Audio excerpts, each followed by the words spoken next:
우리가 함께 읽은 본문의 말씀은 우리가 잘 아는 누가복음 전체의 서론에 해당되는 말씀입니다. 서론이니까 어렵죠. 그리고 부담되고 그리고 졸립니다. 그렇죠? 그걸 각오하셔야지 피할 수가 있어요. 그 졸음을. 그러니까 생각하시고 조금 딱딱한 내용일 수도 있지만 굉장히 중요한 말씀입니다. 그래서 이 말씀을 통해서 우리가 복음을 더 깊이 이해할 수 있고 또 확인하는 그런 시간 되기를 원합니다. 그런데 이 복음서가 네 가지의 복음이 우리가 가지고 있는데 이 누가복음과 같은 이런 방식의 서론은 사실 다른 세 개의 복음서에는 볼 수 없는 그런 누가복음만의 독특한 그런 방식이라고 할 수 있습니다. 마태복음은 우리가 잘 알다시피 예수님의 족보에 대한 설명으로 그 시작을 합니다. 그리고 마가복음은 하나님의 아들 예수 그리스도의 복음의 시작이라라는 그런 말씀에 이어서 바로 이 복음에 대한 내용을 이어가고 있습니다. 그리고 요한복음은 우주적이고 신학적인 서론으로 아주 웅장하게 시작하는 것을 볼 수 있습니다. 그러나 누가복음만이 오늘날 우리에게도 익숙한 그런 방식의 서론 혹은 머릿말을 가지고 있습니다. 글을 쓰는 목적과 이유가 무엇이고 또 이 글을 누구에게 쓰는지에 대한 그런 내용을 가지고 있는 것이죠. 이것은 누가의 또 다른 저작인 사도행전에서도 마찬가지로 볼 수 있는 내용입니다. 사도행전은 누가복음의 속편인 셈인데 여기에서도 이와 비슷한 서론의 내용을 볼 수가 있습니다. 다른 복음서와 다른 이러한 서론의 방식은 물론 누가가 다른 세 명의 복음서 저자와는 다른 부류의 사람이라는 것을 우리에게 말해주는 것입니다. 무엇이 다를까요? 신약 성경에서 그리고 더 넓게 얘기해서 신구약을 통틀어서 혈통적으로 유대인이 아닌 이방인이 저자인 그런 성경의 저자는 단 한 사람뿐입니다. 아주 썰렁한 농담 중에 그런 거 있잖아요. 여러분 사도행전은 누가 지었을까요? 라고 얘기했을 때 누가입니다 이렇게 얘기하는 거잖아요. 됐죠? 좀 쿨다운이 되셨습니까? 예. 그가 누가입니다. 누가 유일한 성경의 이방인 저자 그가 누가입니다. 누가는 많은 학자들이 수리아 안디옥 출신일 것이다 라고 말합니다. 안디옥은 헬라 문화에 아주 많은 영향을 받았던 그런 도시입니다. 그리고 사실 이런 서론과 같은 방식은 당시 헬라식 문서에 일반적으로 사용되었던 그런 방식이었습니다. 쉽게 말해서 그가 헬라 사람이니까 헬라 방식으로 글을 쓰는 것은 지극히 자연스러운 일이다 할 것입니다. 그래서 대개는 이러한 서론에 별로 흥미를 느끼지 못하는 것이 사실입니다. 헬라 사람이 헬라 방식으로 그럼 글을 썼겠지라고 생각하면서 그냥 지나쳐 버리기가 쉽습니다. 그러나 영감된 하나님의 말씀에 그 의미와 목적이 담겨 있지 않는 내용이나 구절은 없습니다. 그렇기 때문에 우리는 이 짧은 4절의 말씀에도 귀를 기울여야 하는 것이죠. 하지만 이러한 이유 말고도 우리가 이 누가복음 서론에 주목해야 하는 이유가 있습니다. 그것은 이 누가복음의 저자인 누가가 앞으로 설명할 복음에 대한 내용으로 들어가는 중요한 문을 이 서론 4구절에서 열어주고 있기 때문에 그렇습니다. 누가가 기록한 누가복음과 사도행전은 신약성경 전체의 거의 3분의 1을 차지하는 분량의 말씀입니다. 왜 누가는 이처럼 엄청난 수고를 하였을까라는 것을 우리가 생각해 보는 것이죠. 3절의 말씀대로 왜 누가는 그 모든 일을 근원부터 자세히 미루어 살펴서 차례대로 쓰고 싶었을까 하는 것입니다. 누가 이전에도 이미 이에 대해서 붓을 든 사람이 많았다는 것은 그럼에도 불구하고 누가가 이 복음서를 쓰고자 했던 특별한 의도가 과연 무엇이었을까라는 그런 것에 우리가 더 관심을 가지게 되는 이유가 되는 것이죠. 이에 대한 서론적인 설명이 바로 오늘 우리가 함께 읽은 말씀 가운데 담겨 있는 것입니다. 오늘 우리는 이에 대해서 이 말씀을 통해서 함께 추적해 보고자 하는 것입니다. 이를 이해하기 위해서는 먼저 오늘 본문에 등장하는 인물들을 우리가 함께 이해하는 것이 필요할 것입니다. 먼저 1절에 등장하는 우리입니다. 우리 중에 이루어진 사실에 대하여 라고 얘기할 때 그 우리이죠. 누가복음과 사도행전에서 이 우리라는 것은 주로 사도 바울과 함께 동행하여 선교 사역을 감당했던 동역자들을 가리킵니다. 그러나 여기서 우리를 단지 어떤 이 사역적인 의미로서의 사역팀 그 자체로 우리가 한정해서 볼 필요는 없을 것입니다.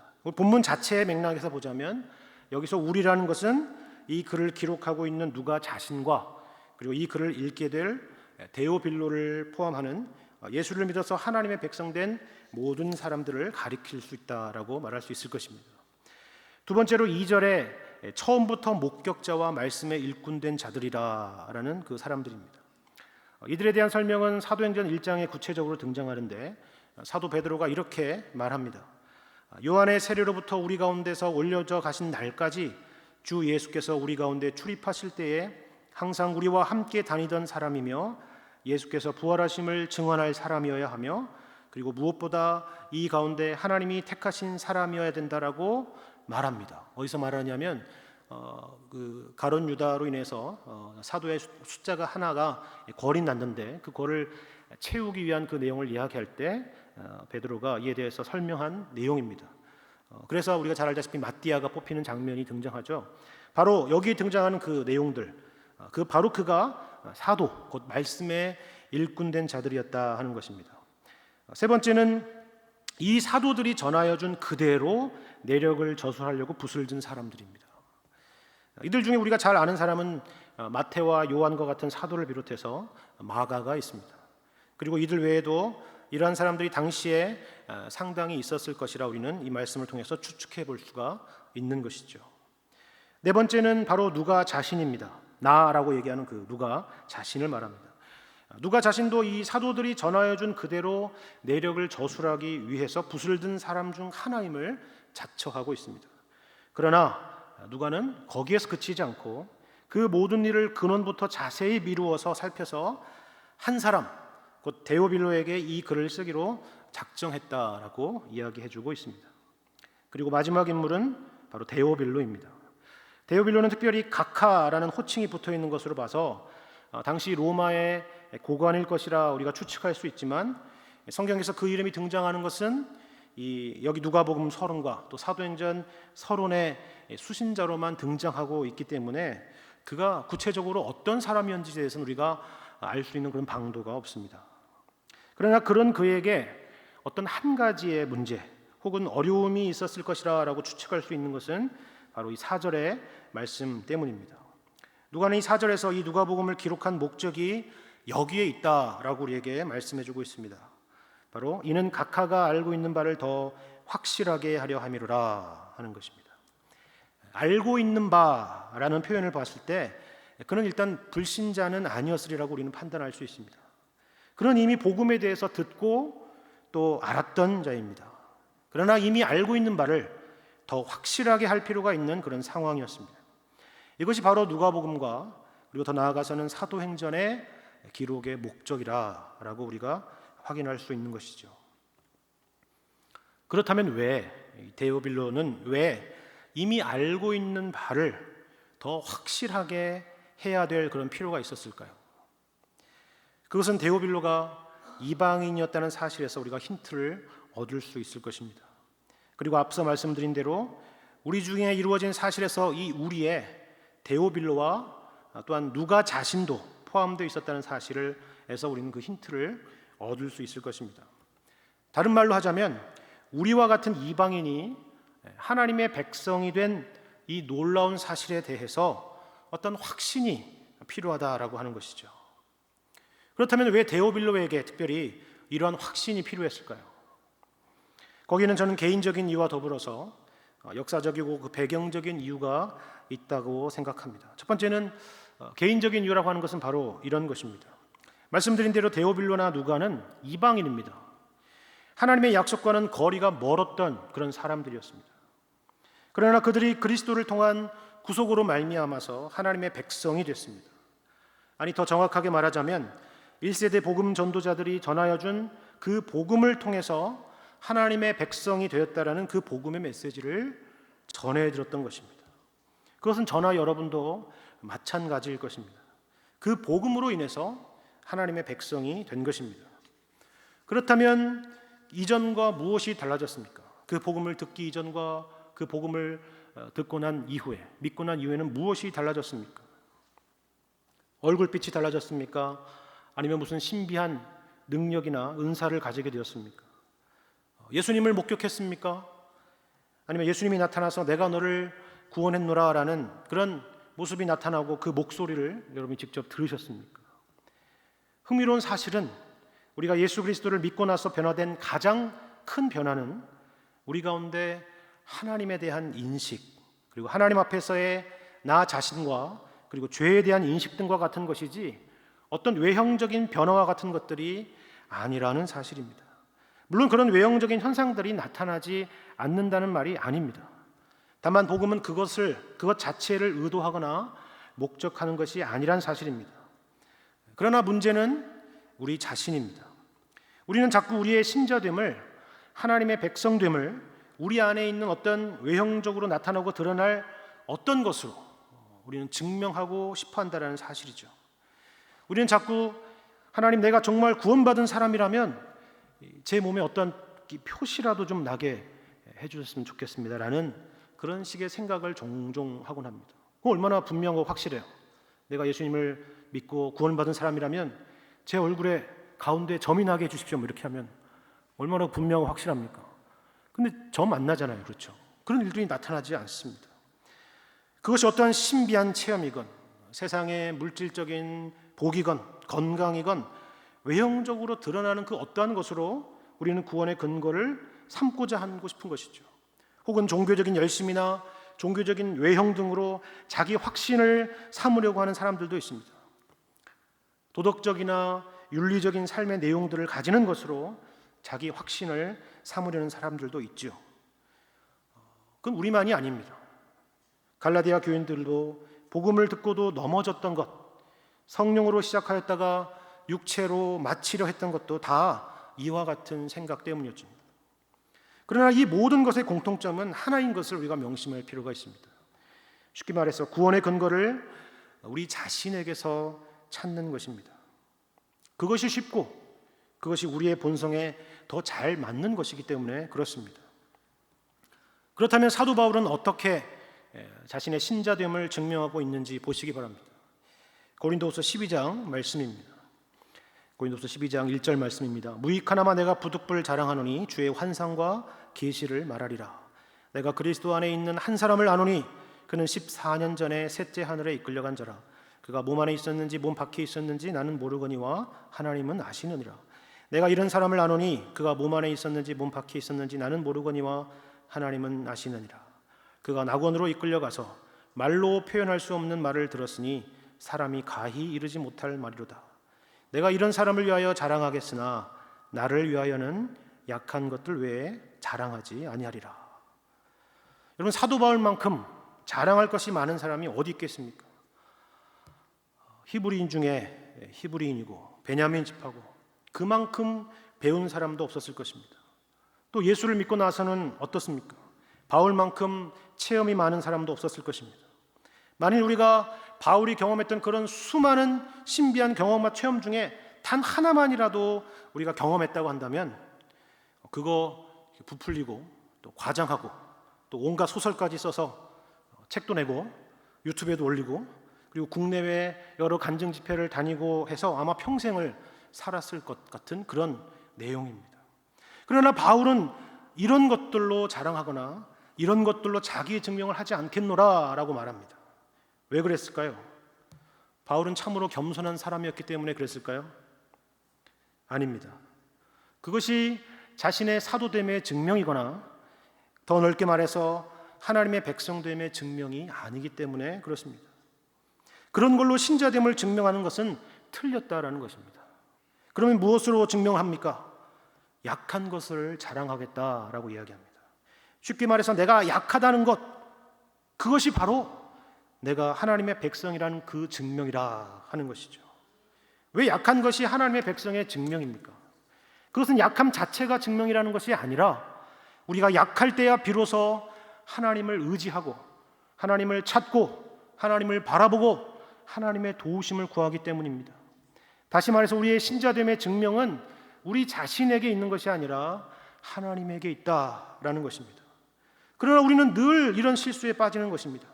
구원의 근거를, 하나님의 백성됨의 근거를 자꾸 우리 자신에게서 찾고 또 거기에서 우리가 스스로 위안을 삼고 안심하려는 것입니다. 이러한 경향은 특히나 우리와 같은 구원과는 당초에 거리가 멀었던 이방인들에게 더더욱 나타나기 쉬운 모습입니다. 본래부터 우리는 하나님의 언약 아래에 있었던 자들이 아니었기 때문입니다. 한국교회도 복음이 들어온 이래 가장 많이 등장했던 이단이나 잘못된 신학이나 신앙의 양상이 바로 이런 구원론에 대한 것이었습니다. 자꾸 구원에 대한 확신을 우리 자신에게서 찾도록 유도해서 정작 복음에서 멀어지게 하며 또 하나님의 백성의 정체성에 심각한 혼란들을 초래했던 것이죠. 대표적인 것을 꼽자면 여러분이 한 번쯤은 들어봤을 그런 것입니다. 언제 구원을 받았습니까? 하는 것입니다. 그럼 우리의 마음과 우리의 생각은 온통 내가 언제 예수님을 처음 믿었는지에 대한 생각으로 가득 차죠. 언제? 그때가 언제였지? 잘 모르겠는데. 그러니까 구원의 근거를 그리스도에서 찾는 것이 아니라 내가 언제, 어디서, 어떤 상황에서 무슨 일이 있었는지에 대해서 초점을 둔다는 것이죠. 또 구원의 근거를 우리 가운데 있는 어떤 신비한 영적인 은사들로 그것을 증명하려고 하는 그런 내용들도 그렇습니다. 이런 의미에서 이 누가복음의 내용을 떠나서 이 누가복음 자체가 우리에게 이야기해주고 있는 그런 메시지에 우리는 귀를 기울일 필요가 있습니다. 우리는 무엇보다 이 누가 자신이 복음을 전하고 있다는 사실에 우리는 놀라야 합니다. 놀랍지 않습니까? 마태복음에는 마태가 있습니다. 마가복음에는 마가가 있습니다. 요한복음에는 요한이 등장합니다. 그들은 모두 예수님을 직접 만나봤던 자들입니다. 그들 중 마태나 요한은 예수님의 12 제자이자 사도였습니다. 그러나 누가는 그런 사도와 같은 신분도 또 그러한 직접적인 경험도 없었던 자였습니다. 그러나 그러한 그가 이 복음서를 기록하면서 살아있는 복음을 전하고 있다는 사실에 우리는 놀라야 합니다. 그것은 어떤 외형적이고 경험적인 것에 우리가 하나님의 백성임을 확인받고 싶어하는 우리와 같은 이방인들에게 그것이 우리의 정체성의 근거가 아니라 하는 점을 분명히 우리에게 각인시켜주는 것입니다. 우리는 이처럼 누가복음의 수신자였던 데오빌로가 알고 있던 바를 더 확실하게 해야 했던 그런 개인적인 이유를 그가 이방인이었다는 특수한 사실에서 우리가 한번 생각해 보았습니다. 이제 두 번째로 데오빌로에게 확신이 필요했던 이유로 역사적이고 또 배경적인 이유에서 생각해 볼 필요가 있습니다. 이 부분은 조금 어려울 수 있습니다. 왜냐하면 누가가 이 복음서를 기록할 당시의 정황을 우리가 이해할 필요가 있기 때문에 그렇습니다. 데오빌로는 앞서 살핀 바대로 우리와 같은 유대인들과 아무런 혈통적인 공통점이 없는 그런 이방인이었기 때문에 아마도 이런 과감한 질문을 해볼 수 있지 않았을까 싶습니다. 누가 선생님, 당신이 나에게 전해준 그 복음이란 당신의 스승이었던 바울 선생이 전해준 복음이라는 것을 잘 알고 있습니다. 그런데 그 바울 선생이 전한 복음이 정말 예수 그리스도께서 전하셨던 그 복음이 맞습니까?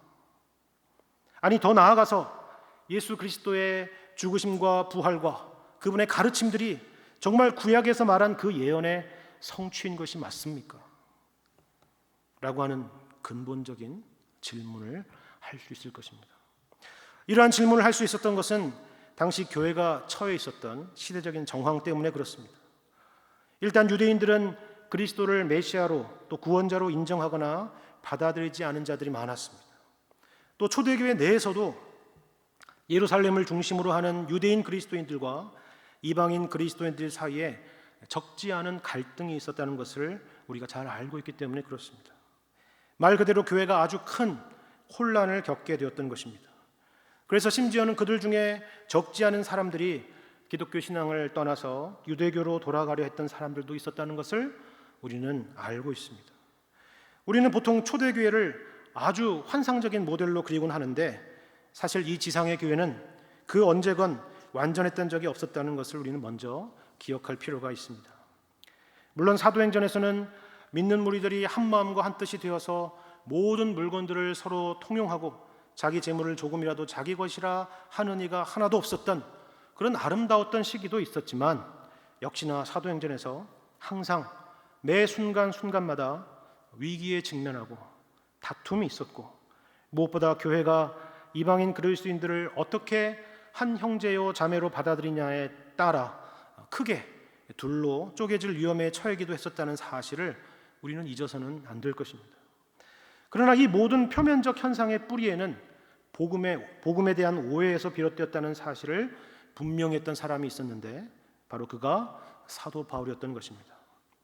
우리는 보통 사도 바울이 이방인을 향하여 복음을 전했던 사람으로만 쉽게 잘 알고 있는데 그가 또한 예루살렘에 있는 믿음의 형제들에게 역시 복음을 전하여 그들로 하여금 이 복음 안에서 확신 가운데 서기를 원했던 사람임을 우리는 기억해야 합니다.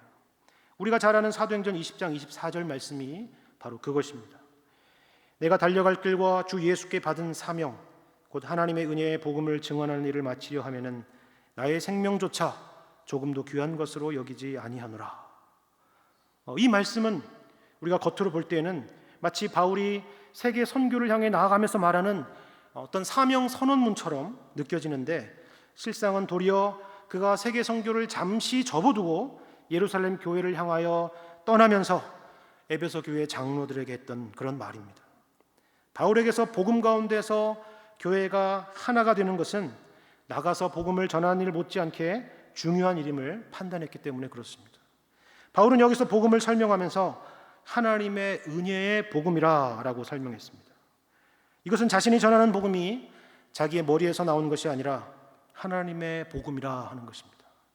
갈라디아서 1장 11절 이하의 말씀에 사도 바울이 내가 전한 복음은 사람의 뜻을 따라 된 것이 아니다. 이는 내가 사람에게서 받은 것도 아니고 오직 예수 그리스도의 계시로 말미암은 것이다 라고 했을 때 바로 이것을 말하는 것입니다. 그리고 또한 사도 바울은 이 복음을 은혜의 복음이라 라고 했는데 이는 사실 복음이라는 단어 그 자체가 은혜라는 것을 내포하고 있지만 그것을 더욱 강조하는 표현입니다. 왜냐하면 당시 예루살렘의 많은 유대인 그리스도인들이 복음에 대해서 오해하고 있었기 때문에 그렇습니다. 그들은 이방인들이 복음만으로는 자신들과 같은 하나님의 백성이 되기에는 충분하지 않으며 자기들과 같이 율법을 지키고 할례를 받아야만 한다라고 주장했기 때문에 그렇습니다. 그러나 우리가 사도행전의 후반부를 보았을 때 바울의 이러한 목숨을 건 결단과는 별도로 이러한 노력이 그다지 성공적이지 않았던 것으로 보입니다.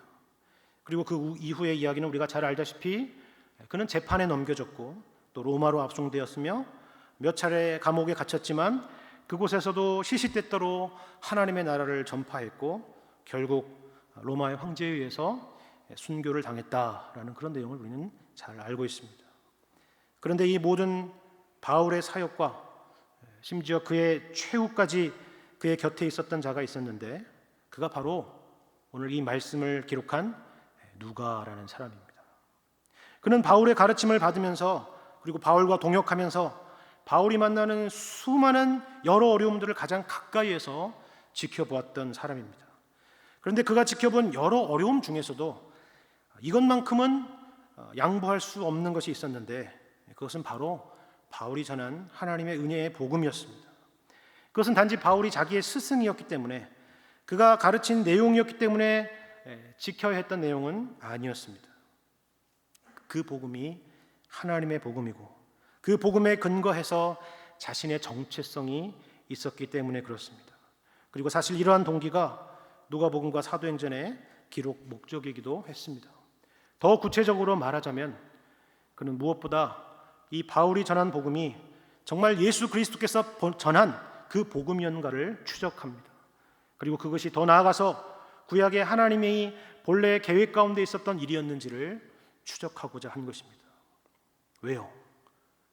여기에 대한 확신이 없이는 자신의 신앙이 분명하게 세워질 수 없기 때문에 그렇습니다. 단지 유대인들이나 유대인 그리스도인들의 공격을 피하기 위해서거나 바울을 변호하기 위한 목적이 아니었던 것입니다. 우리는 누가 이후에 1500년 후에 이러한 비슷한 동기로 자신의 글에 서문을 쓴 사람을 또한 한 사람 알고 있습니다.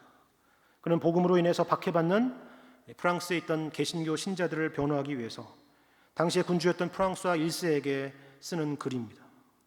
그것은 물론 소극적으로는 핍박받는 프랑스의 개신교 신자들을 위해서였겠지만 적극적으로는 우리가 믿는 신앙이 성경적으로도 그리고 기독교적인 전통으로도 바른 것임을 바로 이 프랑스와 1세에게 알리고 확인시키려 했던 것입니다.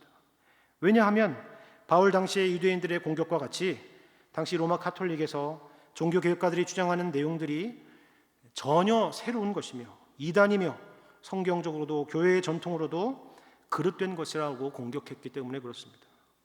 이러한 내용은 우리가 잘 아는 요한 칼빈의 기독교 강요 서문에 잘 나타나 있고 등장하는 내용입니다. 그는 이것을 위해서 성경 말씀들과 그리고 교부들의 글을 꼼꼼히 살피고 인용하여 설명해서 복음을 설명하면서 신자들을 보호하고 또 그들로 하여금 믿음 가운데 분명히 서도록 했던 것이죠. 이러한 의도는 누가의 의도와 크게 다르지 않은 것입니다. 누가는 우리가 알다시피 의사이자 역사가였습니다. 바울 못지않게 꼼꼼하고 치밀한 성격의 소유자였습니다. 스승 바울이 전한 이야기니까 그냥 덮어놓고 믿고 고민하지 않은 그런 제자가 아니었습니다. 그는 처음부터 목격자와 말씀에 일꾼된 자들이 전하여준 그대로 내력을 저술하려고 붓을 든 사람들의 글들을 알고 또 읽고 공부하고 마음에 새기고 있었지만 그럼에도 불구하고 그 모든 일을 근원부터 자세히 미루어 살필 필요가 있다라고 판단하고 차례대로 써 내려가기로 작정한 것입니다. 그 이유는 무엇이었을까요? 그 이유는 무엇보다 먼저 누가 자신을 위한 것일 것입니다. 바울이 전한 그 하나님의 은혜의 복음이 정말 예수 그리스도께서 가르친 그 복음의 내용과 일치하는가? 그리고 더 나아가서 그리스도께서 오셔서 행하시며 가르치신 그 모든 일들이 구약 성경에서 예언되었던 그것이었는가를 추적하고 확인하겠다라는 것입니다. 예를 들면 정말 나와 같은 구원과는 거리가 먼 이방인이 정말 아무런 조건 없이 하나님께 받아들여질 수 있다는 말인가? 우리도 과연 하나님의 백성이 될 수 있다는 말인가? 그리고 그것은 과연 우리의 착각에 불과한 것인가? 아니면 정말 하나님의 본래 계획 가운데 있었던 그 의도였는가? 사도 바울이 이 복음은 하나님이 선지자들을 통하여 그의 아들에 관하여 성경에 미리 약속하신 것이라 했는데 정말 그러한가? 이 모든 일들을 근원부터 자세히 미루어 살피겠다라는 것입니다. 구약의 대표자로 상징되는 세례 요한의 이야기로부터 그리스도의 탄생과 사역과 죽으심과 부활하심과 승천하심 그리고 교회의 시대에 이르기까지 이것이 어떻게 하나님의 본래의 계획이었으며 우리 중에 이루어진 놀라운 성취였는지를 살피겠다 하는 것입니다. 그러므로 이 모든 일은 동시에 우리에게 참으로 고마운 일입니다. 우리의 믿음이 사상 누각이 아니라는 것, 허상 위에 서 있지 않다는 것을 우리에게 설명해 주고 있기 때문에 그렇습니다. 또 다른 이유는 바로 이 데오빌로라는 한 사람을 위한 것이기 때문에 그렇습니다. 제가 서두에 누가의 이런 복음서의 서론은 단지 그가 헬라적인 배경을 가지고 있었기 때문에 나온 그저 자연스러운 문학적인 틀이 아니라는 말씀을 드렸습니다. 그렇습니다. 그 이유 중 하나가 또한 여기에 있습니다.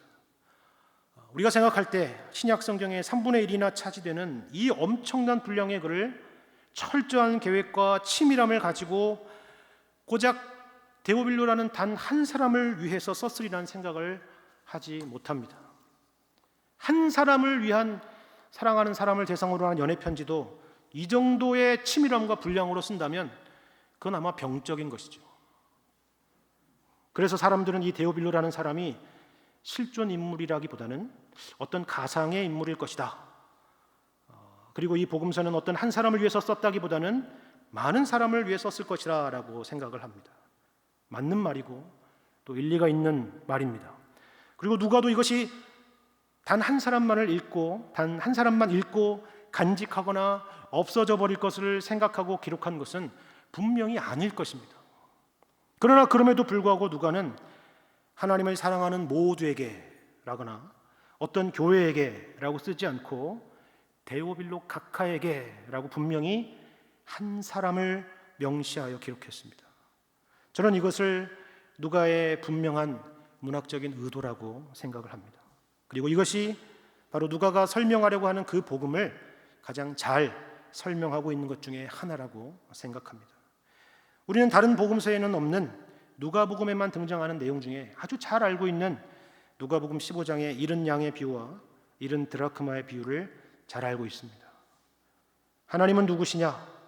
하나님은 양 100마리 중 하나를 잃으면 99마리를 들에 두고 그 잃은 것을 찾아내기까지 찾아다니시는 분이시다. 하나님은 누구시냐? 그분은 10드라크마가 있는데 잃어버린 1드라크마를 위해서 등불을 켜고 집을 쓸며 찾아내기까지 부지런히 찾는 분이시다. 그 잃어버린 양 1마리, 그 잃어버린 1드라크마가 바로 데오빌로 각하이며 누가 자신이며 우리들 한 사람 한 사람들이라. 그분은 우리 한 사람 한 사람을 찾기까지 부지런히 찾으시며 추적하시는 그런 사랑의 하나님이시오 은혜의 하나님이라 하는 것입니다. 언제까지요? 언제까지 추적하시고 언제까지 찾아내십니까? 데오빌로 각하가 알고 있는 그 복음이 더 확실해지기까지입니다. 우리 한 사람 한 사람이 하나님의 은혜로 그리스도 안에서 구속받은 주의 백성임을 발견하고 확신하고 흔들림 없이 서기까지입니다. 이 세상의 것으로 떳떳함으로 자랑으로 우리의 존재를 증명하지 않고 못난 우리가 우리의 약함으로 인하여 하나님을 의지하고 있는 그 자체가 하나님의 백성임을 증명하고 보여주는 그것임을 알기까지입니다. 우리 중에 이루어진 사실이 하나님의 본래의 계획이었으며 그것이 오늘날 여전히 우리의 삶 가운데 역사하고 있음을 알기까지입니다. 우리의 구원을 마침내 완성시키셔서 모든 눈물을 그 눈에서 닦아주시며 다시는 사망이 없고 애통하는 것이나 곡하는 것이나 아픈 것이 다시 있지 아니할 때까지입니다. 영원토록 그 은혜와 사랑이 우리를 추적하리라는 것이 바로 이 한 사람을 위한 복음의 내용 안에 담겨 있는 것입니다. 이 한 사람을 향한 이 하나의 복음의 말씀을 통해서 이러한 은혜의 말씀을 경험하시고 또 누가와 같이 또 다른 한 사람 데오빌로에게 이 복음을 전하시는 우리 모두가 되시기를 주님의 이름으로 간절히 축원합니다. 함께 기도하겠습니다.